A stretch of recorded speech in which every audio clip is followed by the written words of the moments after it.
Well, number one, we have 7,000 islands. Diba? Number two, we have a porous border down south. Number three, yung mga taong hinahanap namin, maraming pera yan at maraming paraan. Si Atong Ang, muntik na. Muntik na talaga namin nahuli nun. For the information of the body, may red notice na labang kay Bantag, may red notice na labang kay Atong Ang, may red notice na labang kay Dumlaw. May red notice na. Yung kay Saudi ko, it was filed September 2025. Hindi pa ginagrant ang red notice niya. Okay, so complied na lahat yun. Now, kahapon nandun si kayo sa command conference namin.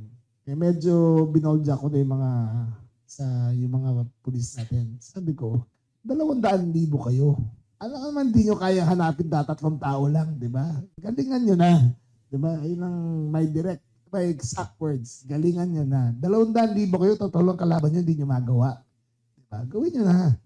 So ngayon, mas intensified ang drive nila para mahanap sila.